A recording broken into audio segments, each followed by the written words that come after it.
My full name is Grant Michael Tregre, and my parish is St. Joseph the Worker Catholic Parish in Marrero, Louisiana.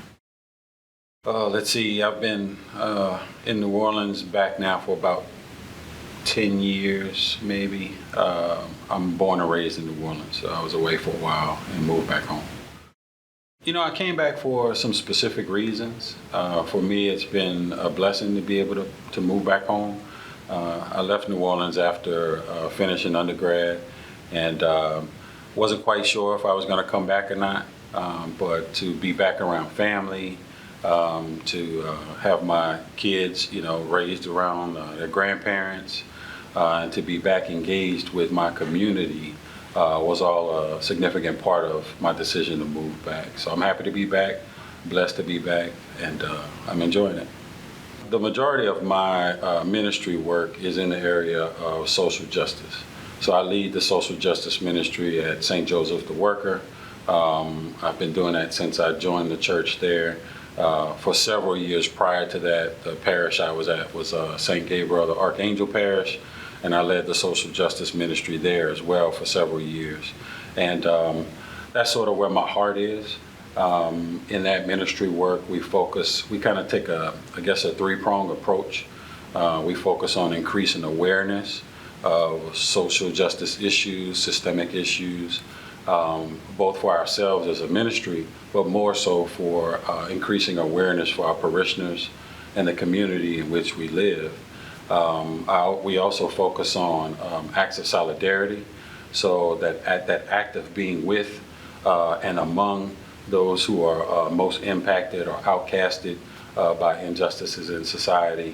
And then our third prong is to take critical action, to be engaged in, to be engaged in trying to change many of the systemic issues we have within our society.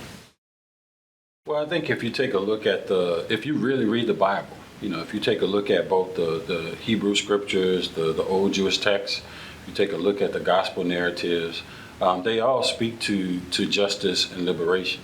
In my studies and my understanding of liberation theology, and in particular Black liberation theology, I can't read the Bible any other way.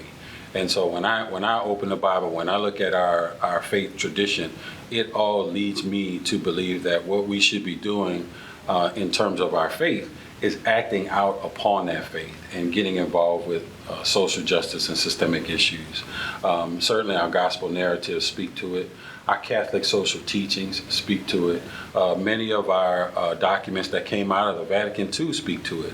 A lot of our parishes might not quite be there just yet, but I think we're working toward living out that social justice experience, if you will, inside and outside of our churches.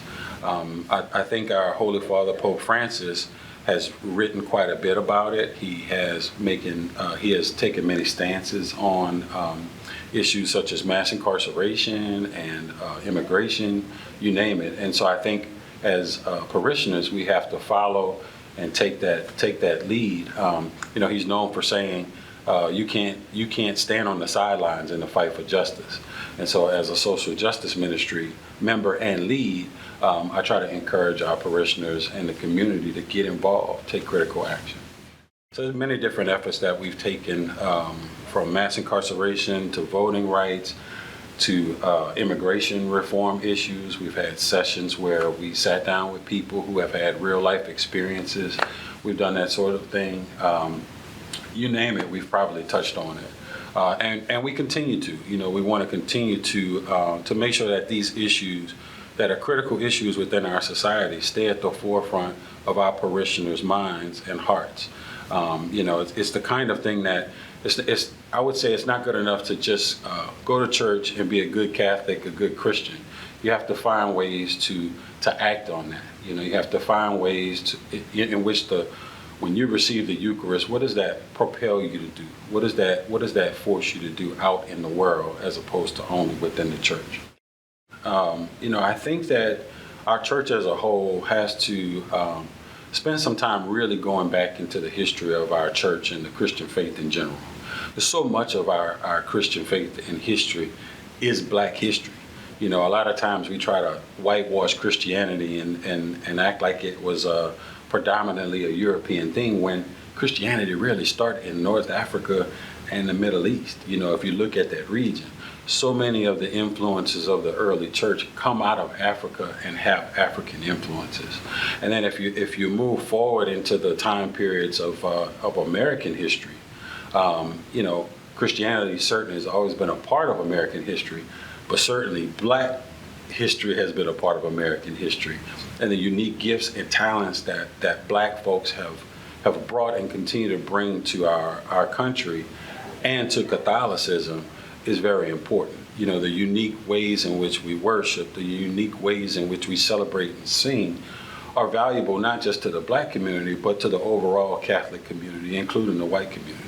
And so it's certainly important to spend time understanding those things, learning about them, learning about the true history, and then how do we take that and move that forward.